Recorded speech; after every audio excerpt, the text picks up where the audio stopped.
Hey, this is Dean here, SoCal Classic Car Storage, and I'm with my main man, Kiel, the social media maven slash monster. Speaking of monsters, what a pivot, right, Kiel?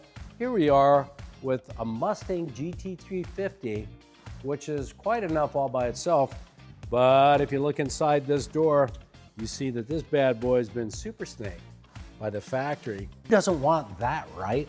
You take this beast of a car and you go all the way to 750 horsepower, thanks to that Whipple supercharger. And who doesn't like big ass superchargers?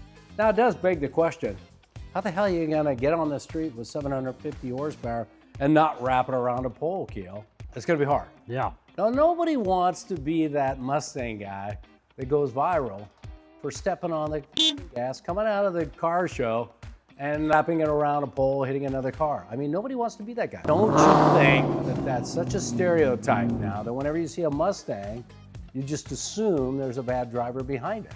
So, Kiel, you suggested the Mustang might be the Nickelback of performance cars. I did. Quote me on that, yes. Yes. Now, for all of those that want to hate me, I do support Nickelback. I understand what's going on there. And Creed. Let's get back to the car. This beautiful thing has got super low miles like a lot of customers with these cars. Why is that? Well, simply because most people bought them as investment vehicles. Now, of course, they wanted to go out and punish and go around a track, embarrass their neighbors, beat up on a Porsche. You could do that, but quite frankly, a lot of people saw these investment cars, and so the miles are oftentimes low. This one, 5,000 miles, that's very low. As you can see, our friends at the Vegas factory have changed a lot of things. These are Super Snake Shelby wheels. A lot of the aero down here on the side of the car, below the rockers, has been changed. Most notable change, of course, is right here. That's that Whipple supercharger we were talking about. And as you know, this is a flat plane crank motor where the cylinders are 180. They're not in a V. That's what enables this thing to crank out a lot of power, even if you didn't have the Whipple supercharger on there. Quite a monster on the street, and this car doesn't lean. It handles like nobody's business. Here you go. Look at this. What do we got here? Nice. Shelby American. This is all American.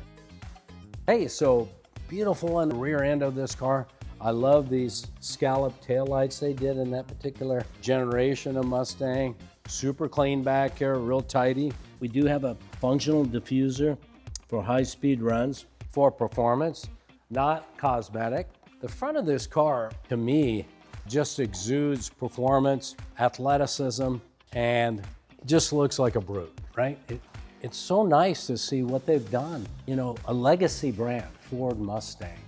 And here they are, 60, 70 years later, still building a really relevant, awesome looking design. This is an 8-year-old car, right?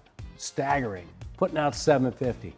Yeah, granted, you can get an electric car these days, getting 1,000 horsepower or a hybrid for 1,000, but it's still quite rare to see 750, 800 horsepower in a production car. Hey man, beautiful inside. Look at that, analog gauges, love that. Super Snake seats. Look at the side bolster on these puppies. Looks like Recaro to me. Damn, you know, you better hold on. You better buckle up in here. Hey, in closing, this is an amazing American production performance car. And by the way, SoCal Classic Car Storage has this for sale. So get in touch with Jay. Check us out. Thanks for looking us up. Hit that button, man. Whatever those buttons are, hit them. Subscribe. Out.